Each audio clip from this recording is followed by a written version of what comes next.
Good evening, everybody. Matt M. Roy back once again. Oh my goodness, I am running out of steam, but you know what? We must press on.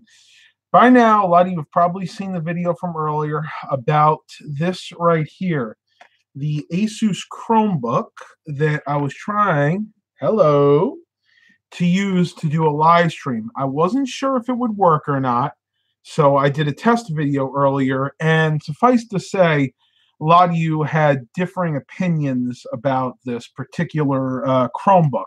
I'm going to read a few of them here, but suffice to say, I'm probably not going to be using this in the future. John Doe said the video was a little dark. Tony T said Chromebooks are junk. John Doe, if you face the sun, then we could see you. Tried that, didn't work. Where is it? Jeff, audio is no good. Video is tolerable. Audio is not. I would not be able to listen to this for an entire live stream. So there you go.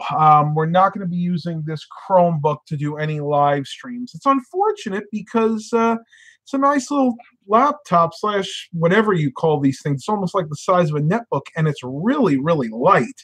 And I shouldn't be doing that because this actually has a real hard drive in it, believe it or not. It's got one of those Seagate like 1.5-inch momentum drives, but it is a mechanical hard drive, 320 gigabyte, and I upgraded to 8 gigs of RAM, which is absolutely insane for a Chromebook. Seth Breakfield's here, Charlie Lipinski's here, Stephen Barber, so the usual suspects.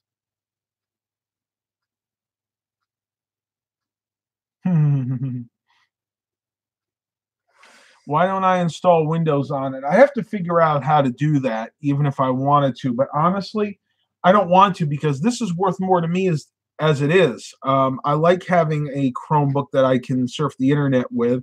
I'll probably hold on to this for a little while, but then I might just go ahead and sell it on. It's got some wear on it. You can see that the mouse pad right there, if I get it just right, you can see some wear there. The space bar's got a bunch of wear marks in it. So it's definitely been well used, but it's also been loved. You can tell the person who had it loved it because for the most part, there are no like deep scratches on the case or anything. And a lot of times the labels on the bottom here will all be rubbed off. You can see that they're all in really good shape. So I don't know what the future holds for that. We'll have to see.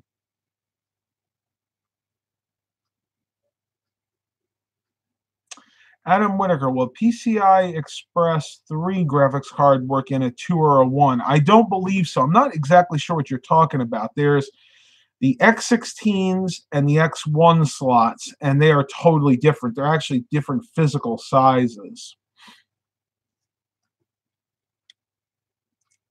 Yes, thank you, Ruben. Happy Veterans Day to everyone out there. I don't know if anybody's a veteran. I am not a veteran. I was never able to serve due to poor eyesight, and wasn't for lack of trying.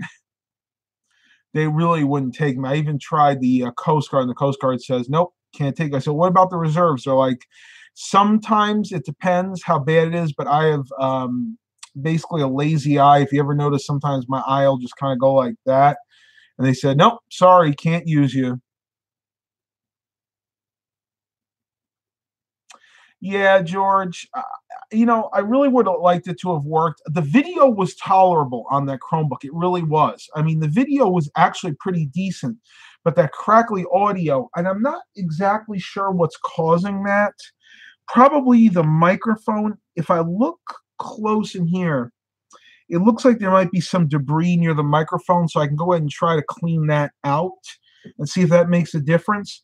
Another possibility may be to do an external mic. And if I can get that set up, then I might try this again. But that kind of defeats the purpose of this being a truly portable platform for me to take with me and do the live streams. Probably just going to stick to my HP ProBook to do that.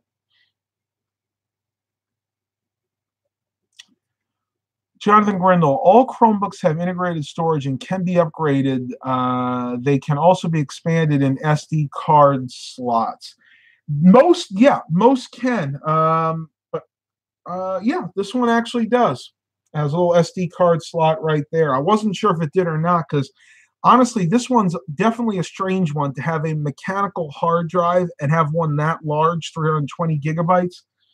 Very unusual for a Chromebook. Most Chromebooks that I have seen at least use flash memory, even internally, not counting the SD card.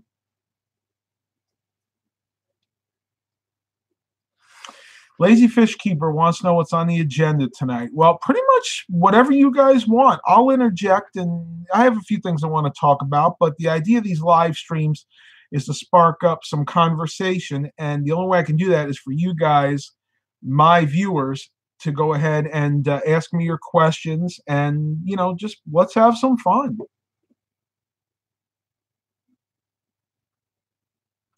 It does. The Acer Chromebook takes DDR3 PC 1066, so it's older DDR3. But I luckily had two matching 4 gig sticks that I was able to throw in there because originally that only came with two.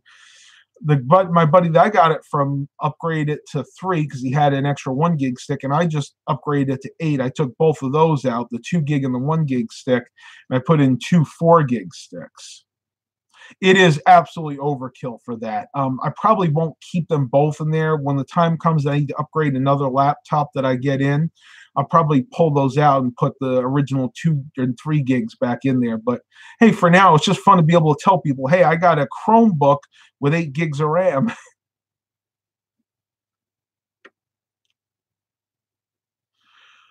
Lazy Fish Keeper, with the Amazon job on the horizon, what about the move?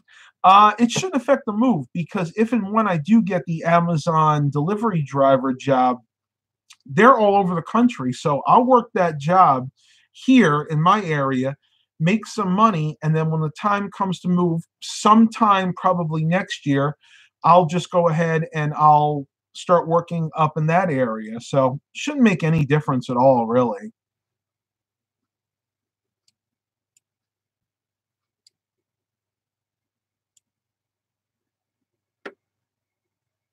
Stephen Barber, I just got a survey from Best Buy about how my tune-up went through Geek Squad. I was not happy. I won't be taking my computer back there. If I need service, I will have HP service my computer. Yeah. Best Buy can be hit or miss, and I will tell you why. Best Buy, at least on the Geek Squad, does not require you to have any certifications specifically, and also do not require you to have a degree. And I know that because when I worked at Best Buy, I had neither. I neither had my A+ certification, nor did I even have my college degree yet. So you might get some technicians there that have one or both, but other ones that are just starting, like me, we didn't really know what we were doing. I mean, heck, when I started there, I was 16, 17. I was like, no, I had to be old. I was like 18 or 19, but I was right out of high school, just going into college. I had no idea what the heck I was doing. So definitely be cautious if you bring your computer to Best Buy. Nick Roberts, do I like the song It's All About the Pentiums? Weird Al Yankovic. Love him. Love that song. Makes me laugh every time I hear it.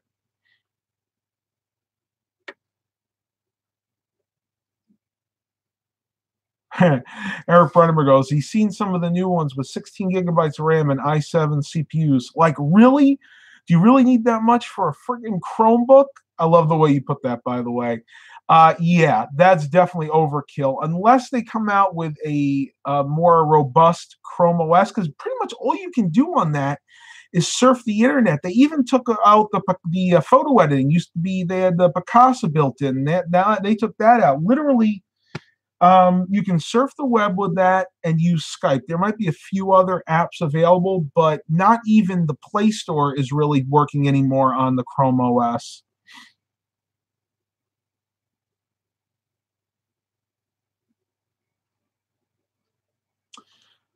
Lazy Fish Keeper, will I invest in a new i7 computer or work with the older stuff? Huh. I'm going to use this one until it falls apart, literally. This does everything I ask it to do and more. If I need to upgrade the video card, I will. Only when this one dies will I probably buy a brand new computer. I just don't have the funds to do it, unfortunately. I wish I did, but I don't.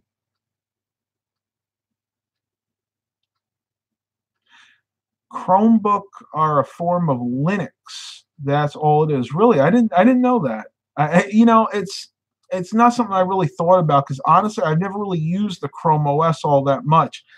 I had one other Chromebook that I got from the same guy I got these from about 2 or 3 months ago. I had it for a week or two, and then I sold it because it wouldn't do what I needed it to do. Actually, this one probably will. If this is probably up to doing some editing, like video editing, because there are some video editors available for the Chrome OS. Let me see if I can look up which one I tried before.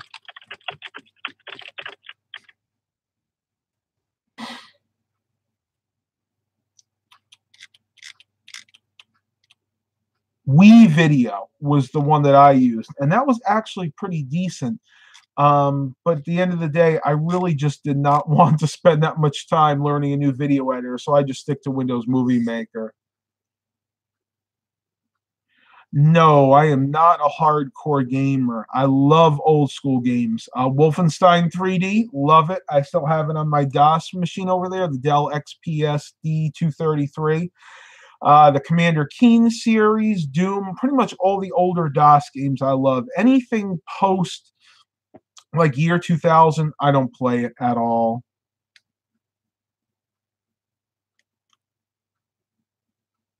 Yeah, I'm not hacking a Chromebook to put Windows on it. Number one, I don't have the time. Number two, I actually want to keep that as a Chromebook. Excuse me.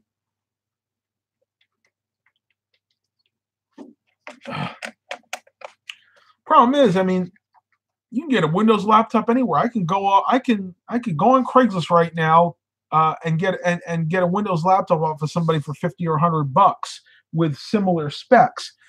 Chromebook, I could do the same thing as well, but it would be a lot cheaper. So there's really no benefit to me trying to throw Windows OS on this, unless it's just a challenge to myself.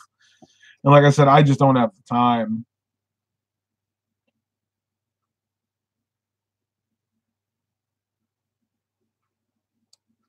Pac-Man World 2. I remember the first one. I don't think I ever played Pac-Man World 2. 2 was on PlayStation 2. I know the original Pac-Man World was on the original PlayStation. As a matter of fact, I have it somewhere, probably downstairs.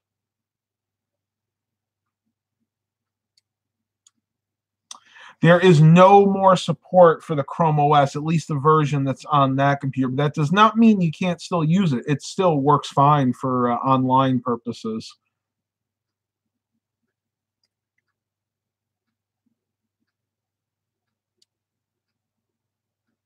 All right. There was something else. This is interesting. Greg Kent, and this is a response to my new ride. The PT Cruiser, he goes, the spare is under the rear bumper and is lowered by the now exposed bolt in the rear of the trunk. That small plastic piece you didn't know what it was for is the cover for the bolt. Yeah, I kind of figured that out because when we put it up on the lift, the spare tire is missing in the PT Cruiser. So that may be something that I'm going to need to invest in. And it's just a donut. I don't think it's the area I don't think is big enough for a full tire. But yes, it's a good thing that he mentioned that because I got to figure out some way to get a donut for that thing.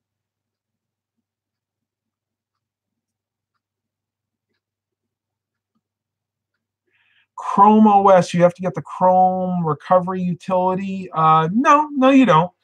If you want to restore it to factory settings, just go under the settings menu, and it's called Wipe Clean, something like that. Something like that. It's similar to what Windows 10 does. Basically, it keeps a copy of the installation files on the drive. And power wash. Thank you, Ruben. You just do a power wash, and it brings it back to factory. So you guys help me out a lot. My brain doesn't always work, so you guys got to help me out sometimes here.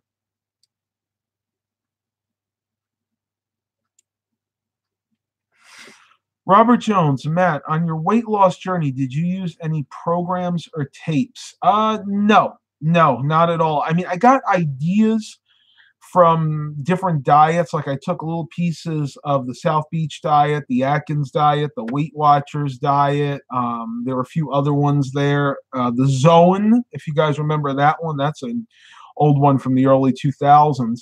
I coupled all those together, found what worked for me, coupled that with a lot of exercise and a lot of willpower, and that's how I was able to lose all this weight.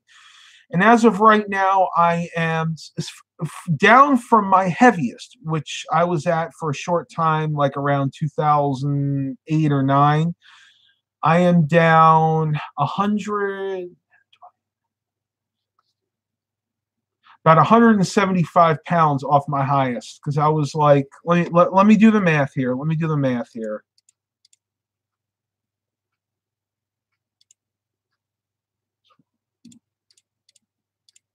175 pounds.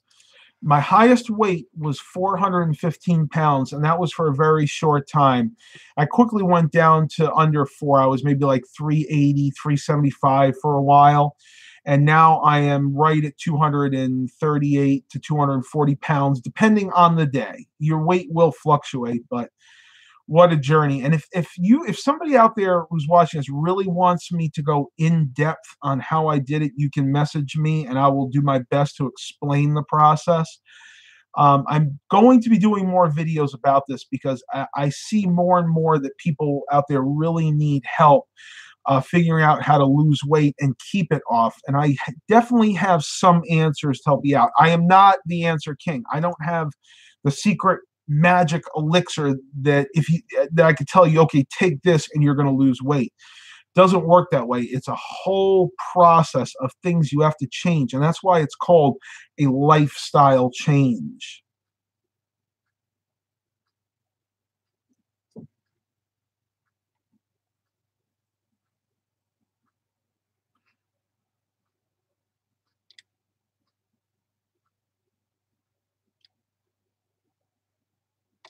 Nice. I see we're getting some debate and some comments between people. That's good. That's good. I like to see that.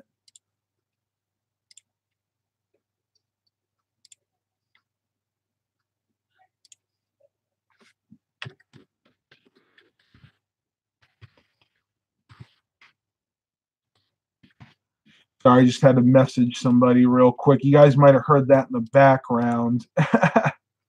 There we go. All done.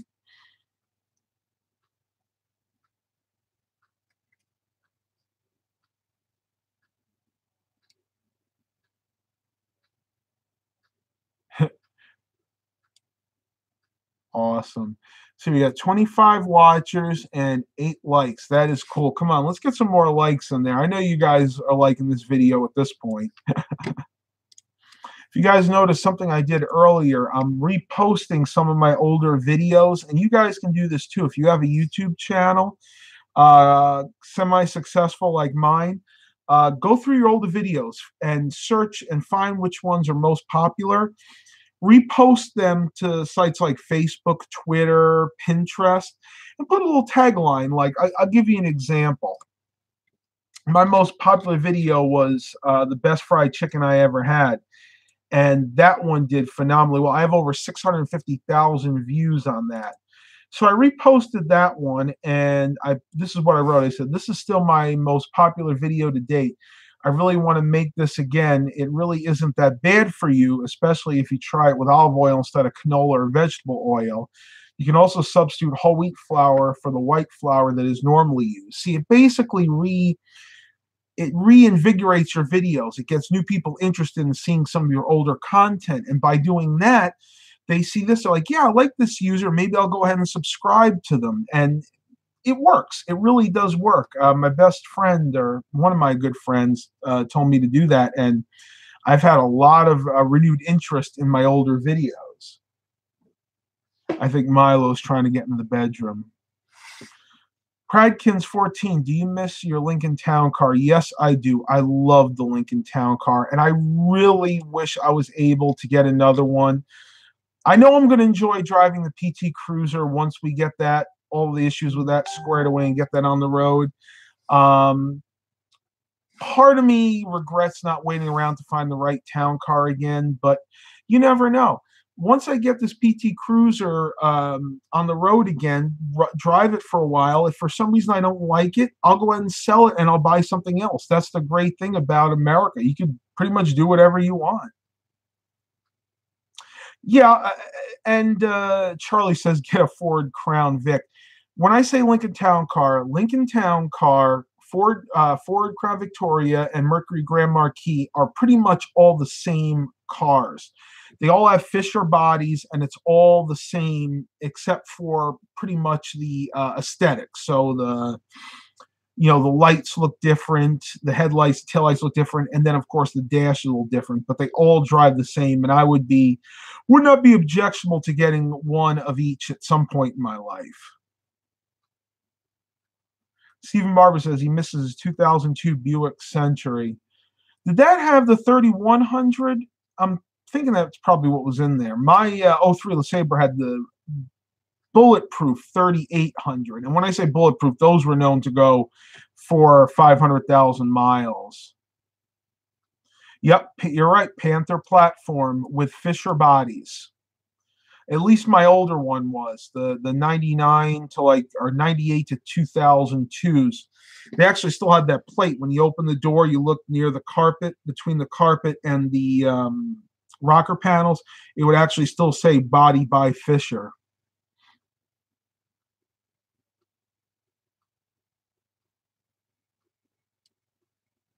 Adam Whitaker had a G4 6600 and he broke the fan, put in a USB fan. Hey, if it works, it works. You know what? I've done customizations like that in systems before. As long as it's stable and it works, that's all you need.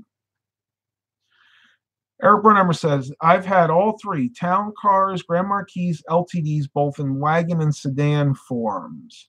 I always wanted a three-door Grand Marquis. That would be interesting. So how does that one work? Because I know that I never heard of a Grand Marquis that had a hatchback, which would be your third door. You got to explain that one to me, Eric. How do you have a third door?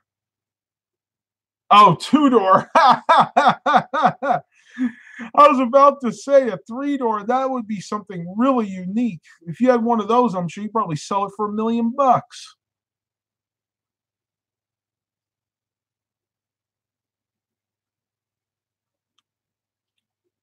Yeah, Jonathan still wants the Dodge Dart. I'll be honest with you, I'd probably stay away from Chrysler vehicles for my next vehicle.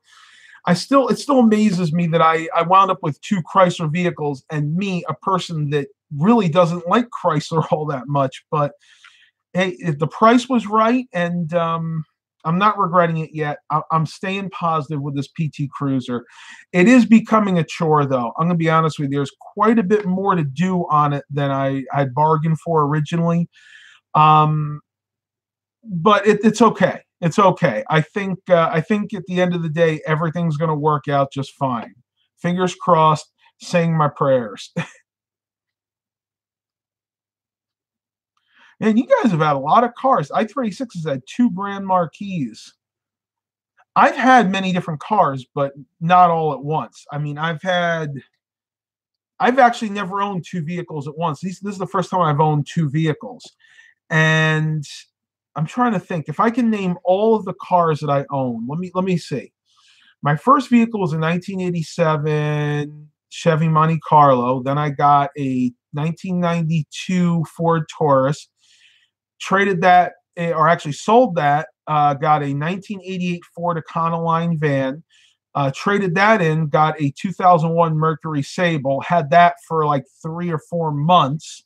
The paint started peeling off. Traded that in and got my first PT Cruiser. It was a 2002 PT Cruiser base model, pretty much identical looking to this one.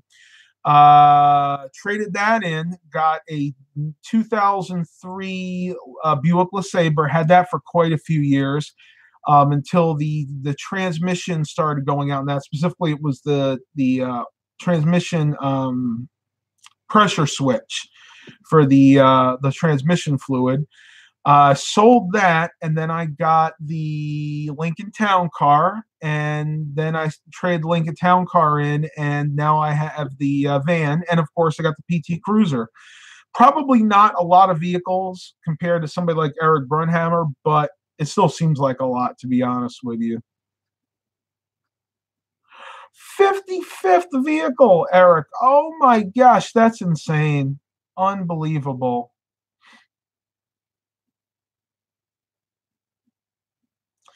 I have no thoughts on Puppy Linux. I have never used Puppy Linux before. I've used Linux Mint, I've used Ubuntu, Lubuntu, and another one, I can't think of the name of it, but that's pretty much all I've ever done.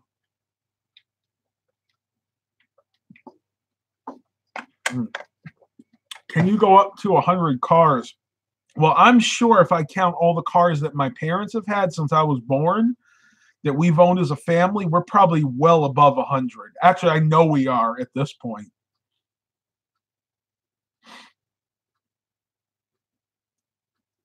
Wow, I didn't know that. So Eric, your S10 was one of your earlier vehicles, but you still have it. They're fun, no doubt about it. They are really fun to play around with. And Eric, if you come down here, I may need your help on my PT Cruiser because there are certain things that I don't know how to do. Dad knows how to do them, but physically can't do them anymore. So Eric, if you come down here, I'm going to implore you to help me with a few minor jobs on that, and I'll compensate you. Believe me. Maybe we'll go out to dinner or something. But I definitely need your help if you ever come down this way. Anyone here watch Max Arcade videos? I do. He hasn't put one up for a while. I think he did like an update video a few weeks ago, but he kind of lost his mojo when it comes to YouTube videos.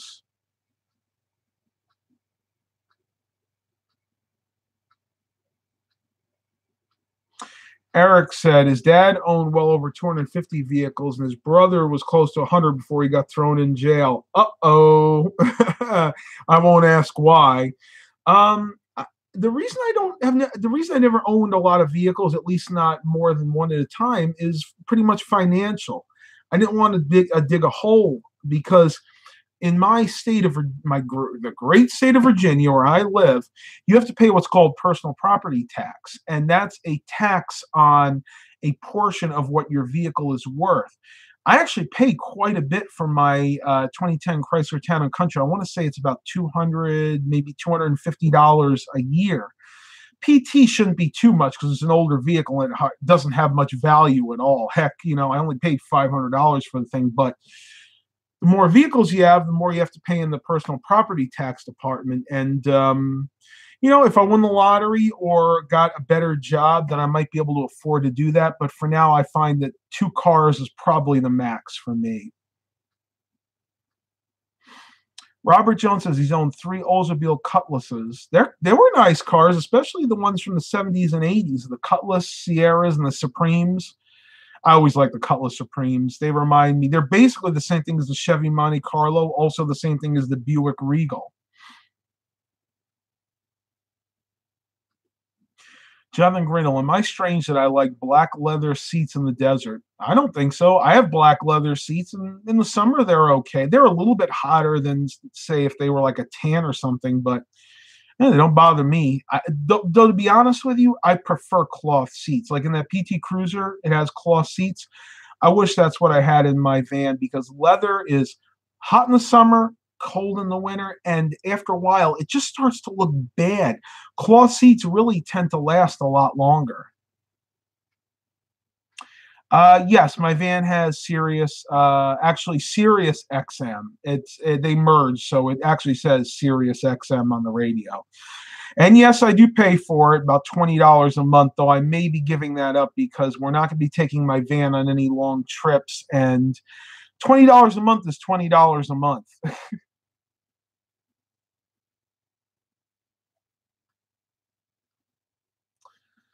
The 1998 Buick Regal was a car that gave us problems no matter how many times I fixed it. Was a POS. Yeah, we had a few of those in the past too. I think one of the worst cars that I ever heard of, and it wasn't mine, it was a friend of mine's, and she had it was an endless money pit. Everything went wrong. It was a 1998 Chevrolet Malibu. And ever since then, I have been soured on those generation Malibus, which I think were like 2000 or 1998 to like 2003 or four. They were total garbage. They needed everything. Those engines used to tick when they were cold, and if you didn't take care of them, they would start knocking. They had endless problems with the blend doors, so you either get your heat stuck on or your AC stuck on. They had a lot of electrical gremlins in them. I'm trying to remember what else somebody told me. Suspension issues, brake issues. I mean, the list just went on and on and on. Just notoriously unreliable.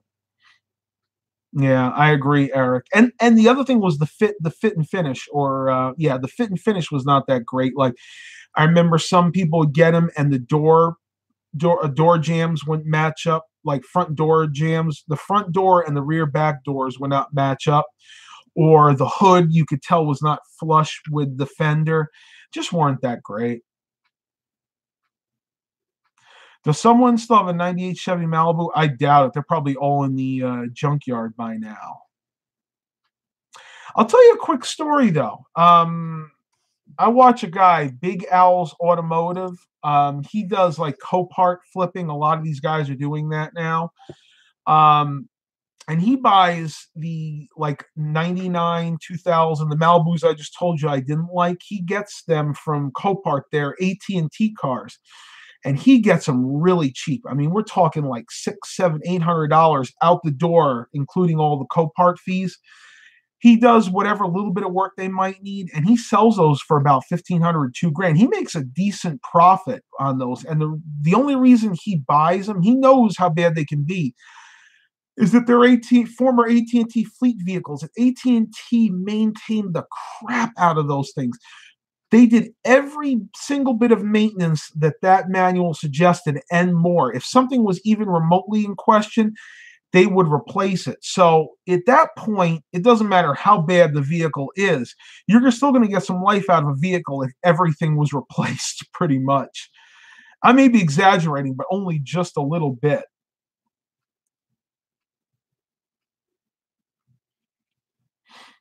Eric said the fit and finish was one of the issues I had with the Envoy. The doors would whistle at highway speeds. Yeah, I was actually surprised, to be honest with you. My PT Cruiser, when I drove that home, was absolutely silent. I mean, it was amazing going 70 miles an hour down the highway, which in hindsight was not a great idea considering one of the sway bars was broken. Oops. But even with that issue, it was quiet. It handled great. The steering was precise. And this has 136,000 miles on it. I was very shocked. And judging by the way it drove on the way back home is why I'm willing to put a little extra time and money into this, because I think it's going to be a very reliable vehicle in the long run. Pretty much we're going through everything.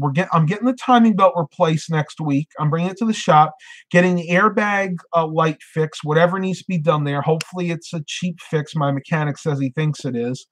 And going to have him look at the see why the check engine light's on. I think it's just an evap canister that needs to be replaced. Probably that entire job those jobs probably going to cost me $700 or $800. That's kind of the estimate right now. And I'm okay with that, because after that, this thing is ready to go. That is all I have to do. And this thing is on the road. They're going to inspect it. I'm going to go get it registered, call the insurance, and this thing's going to be on the road and ready to go. And I cannot wait. The only downside is, and I don't know exactly what's going to happen, Thanksgiving is coming up very soon. We're going out of town, Mom and I. We're going to go up to my uncle's house to celebrate Thanksgiving with my family. There is a strong possibility that I will not have time to get the PT Cruiser registered before we go up. Ideally, I want to get it into the shop and out of the shop before we go up, but I'm not even sure if that's going to happen. So we're just going to kind of play it by ear. I'm going to keep you guys updated pretty much every other day or so, let you know what I'm doing with this thing. And I'll give you guys updates, but I'm not really in any rush, to be honest with you. I have the van. The van runs great. The van is not going anywhere, so I have that right now. I'd love to get the PT Cruiser on the road before December.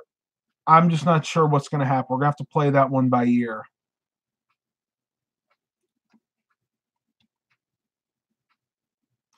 Eric says, now that I put new window and door seals on my S10, the thing is nearly silent going down the road.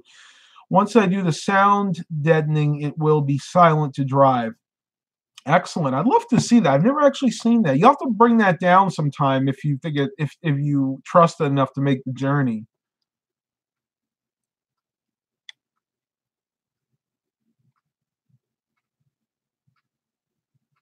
Eric Brunhammer says there are guys near him. There's a guy near him that buys Jeep Liberties. I guess he flips them like they do from Copart. He knows they're junk, but people will pay a premium for them. I don't know why. People are funny that way. You know, I'm looking on Craigslist right now, and I'm looking at a '95 Civic DX hatchback with 141,000 miles on it. And they were asking $4,500 for a '95 Honda Civic. Okay, yeah, it's in nice shape, but the paint is, you could tell somebody's actually went over this with a can of spray paint. The paint's dull and faded. The interior is nice. This thing, I am sorry, is worth nowhere near $4,500. This is a $1,500 car at most. But that's what they demand sometimes. And believe it or not, some people will pay that for them.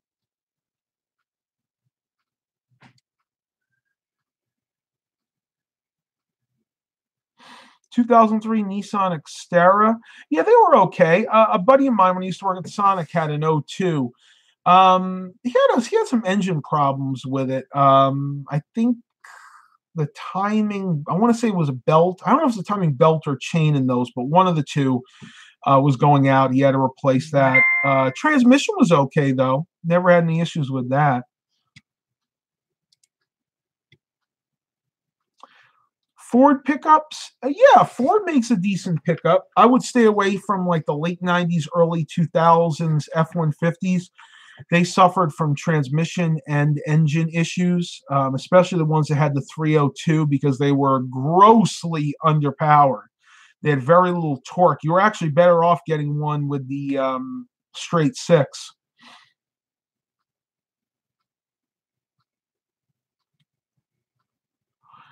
Yes, Eric, I have heard that Nissan has pretty bad automatic transmission. Hondas are a little weak too sometimes. True story. Canadian rally track drivers used to use Honda Civics, but they were tired of blowing the transmissions out, so they actually switched, and now they use Ford Focuses. That was as of a few years ago. I'm not sure if they still use the Focus, but they really liked the Focus. They said it was a much better vehicle, much more reliable.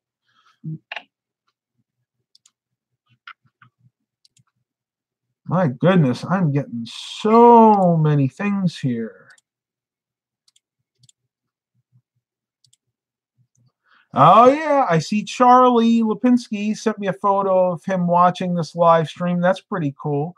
Looks like one of those silver 19-inch Dell LCD monitors. I've had good luck with those too, by the way. Those are really well made.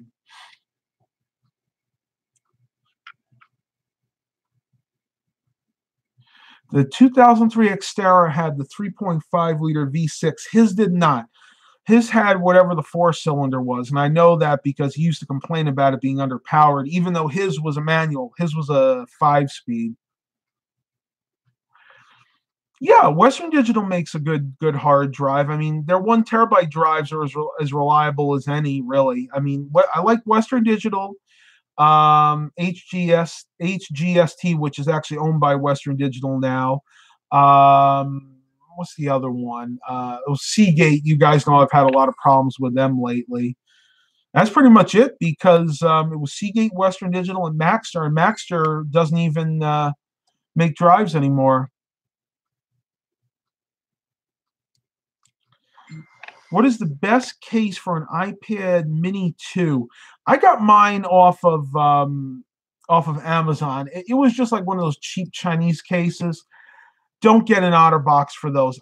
Mine came with an OtterBox, and it was absolutely atrocious. It was so bulky. It took the iPad Mini 2, which is about this thick, and made it like this thick. I'm not hardly exaggerating here.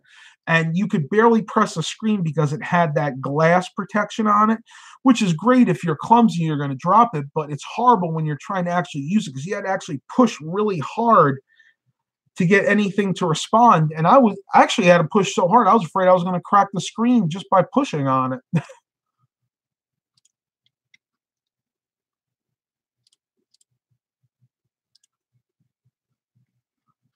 All right.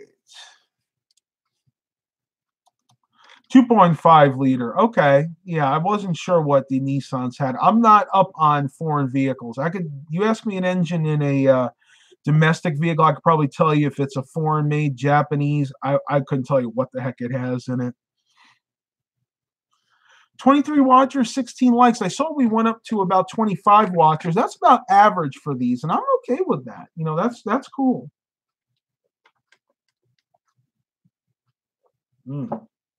Yep. Got my 1 gallon jugs again.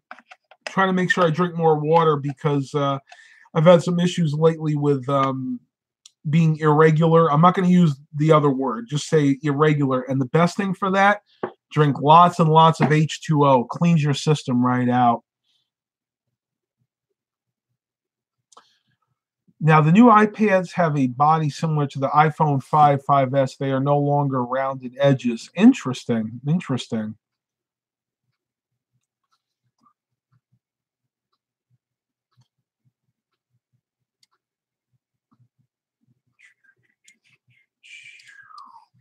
Since we have a lull in the conversation, I'm going to go ahead and check my email real quick. Kept hearing somebody, or maybe it was Facebook. It was Facebook.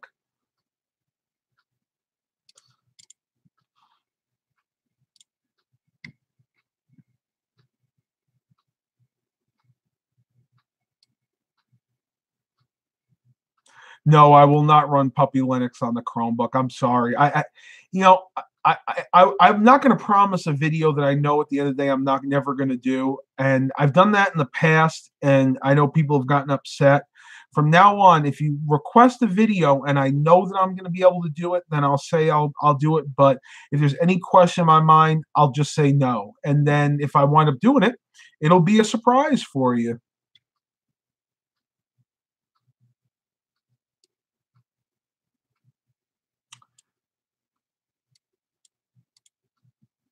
Not to spark up a political debate, but there is something I want to read to you.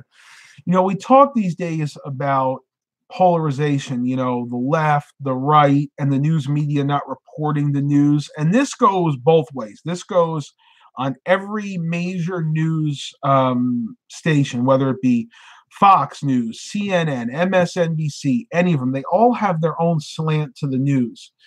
There was a journalist years ago by the name of Walter Cronkite, before my time, probably before most of your times. And I want you to read something that they wrote about him. And I know this is true because I've actually watched old broadcasts with him. This says, younger Americans will have trouble believing this, but there was once this guy named Walter Cronkite who would read the news on television every weeknight. He didn't seem to have an agenda or try to make anybody look bad or good. He would just read the news and then get this. We would all have to make up our own minds about what he thought. He didn't interview he didn't interview shiesty people. In other words, people that were not reputable. He just read the news, matter of fact, and then he would just sign off and shut up. I am not making this up. And I think we need to see more of that today because we have so many newscasters that want to put in their own political bias instead of reporting the news. That's not what we need. We have brains. We can listen to what a reporter says, report the news as it's happening, and let us make up our own minds. To interject your own opinions is to is to say that we're stupid, that we can't make up our own minds about something. And that's all I'm going to say about that. Somebody shared this before on Facebook, and I kind of found that very interesting. Go ahead and think about that before you go to sleep tonight.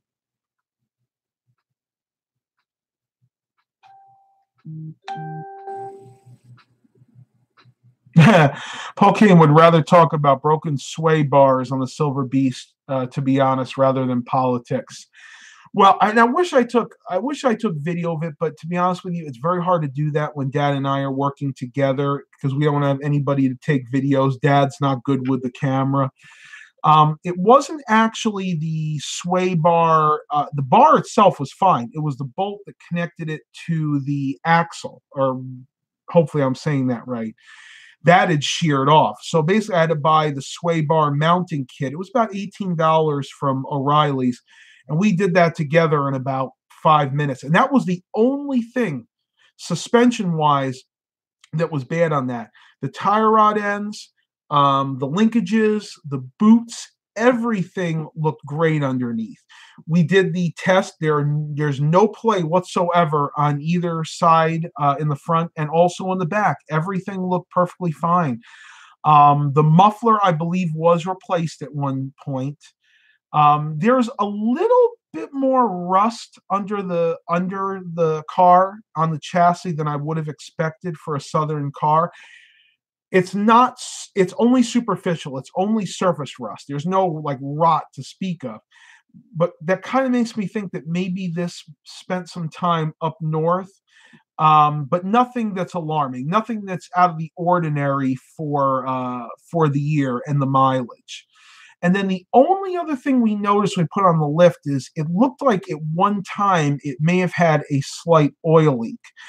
You could see under the oil pan it looked oily, and then as it came up towards the engine, but that was all dry. I mean, it was totally dry. I actually had to spray tons of brake cleaner on there just to clean it off.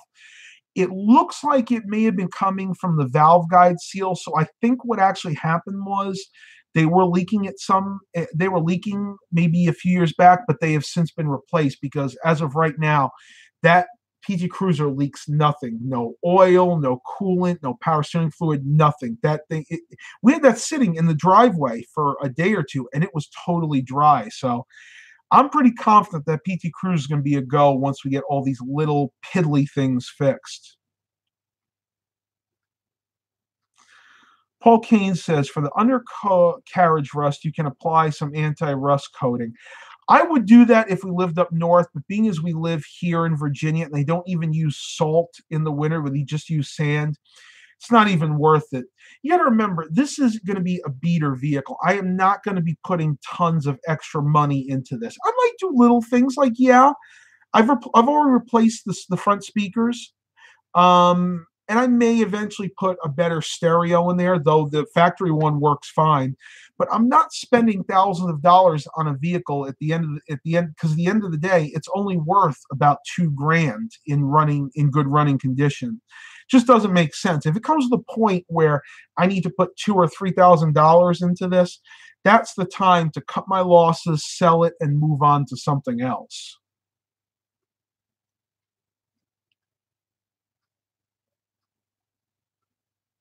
Look into Detroit Axle. You can buy them through eBay and Amazon. Prices are crazy good for great quality suspension parts. I will do that if I ever need to. One thing I did purchase, a few of you told me, and I didn't know this because I did the research and it seemed okay, but a few of you told me that the PT Cruisers like mine tend to have slightly weak transmissions. So what I actually did is I purchased a bottle of Prolonged transmission treatment. I already used the Prolonged engine treatment when I did the oil change, but now I'm going to put the 8-ounce bottle of the Prolonged transmission treatment in, hopefully to prevent any transmission issues in the future. No reason to think there's any problem. The transmission fluid is clean, not overly clean, but clean, like it had been changed maybe a year or two ago. It didn't have a burnt smell or anything, and it shifted fine. You got to remember, I've already driven this thing about 30, 40 miles, and it shifted just fine. but I think adding that bottle of the prolonged transmission treatment will greaten my chances that it'll last 20, 30, 40,000 miles without having any major issues.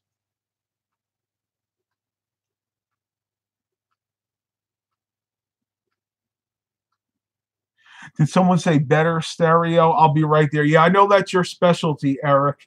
Eric has already offered to install a better stereo when he comes down in the PT Cruiser, kind of like a birthday present. I might take you up on that. It's funny, the factory stereo in that, being it's a base model, is an AM FM radio with cassette. I think they're all Infinity from that era, and it works fine. The only issue is the cover for the LED panel is missing, but it's still plenty readable. I'm not going to do anything with that until something breaks. Or yeah, I shouldn't say that, because if I get a good price on another radio, maybe I'll get my hands dirty and install it myself. Who knows? It's good experience.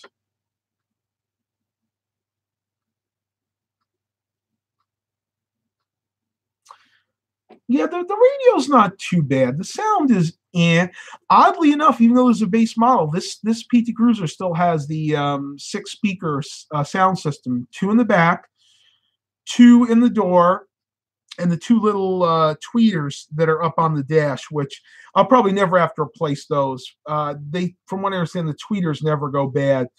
I've done the front speakers, and I may do the rear speakers down the road. But honestly, it sounds good now. I'm probably just going to leave it as it is for now.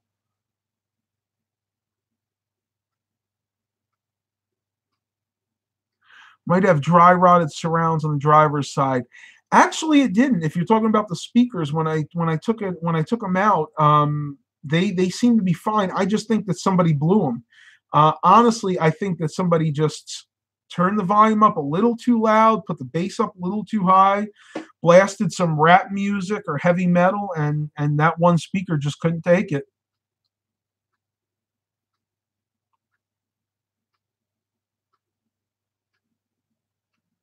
Yeah, I know the Infinity speakers were not that good. We'll see what happens. I have other speakers that should fit the back if and when I need to replace those. But again, this is a beater vehicle. Nothing is going to get done that doesn't absolutely have to get done. As a matter of fact, I may not even bother fixing the check engine light. If it runs fine, and if it passes inspection, I'm good with that. I say let it go. I386 said, Matt, I remember in the early 80s, Ford started putting only AM radios in their cars. Yes, I do remember that. We had some Fords like that. They were Philco radios. They sounded great, but the bad part was where I lived in New York, it was in a mountainous area in the middle of nowhere, upstate New York, and we didn't have any AM radio stations that came in. The only way we could get maybe 1 or 2 AM radio stations was to put a big antenna up, a big loop antenna up on the roof. And even then, we might only get 2 or 3, and those were usually from New York City.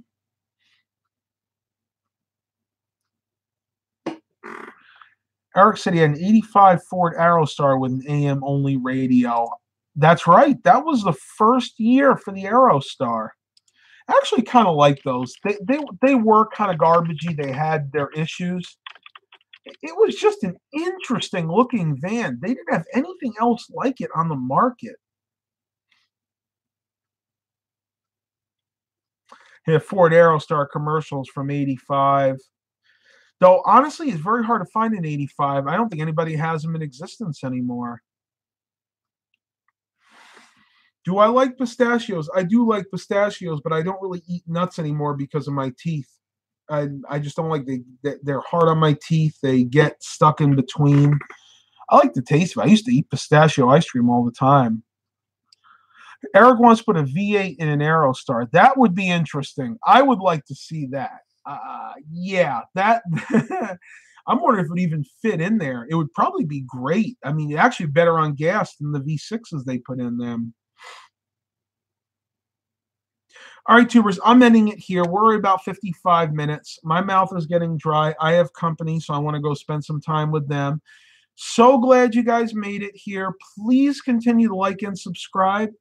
And as always, have a blessed day, everybody.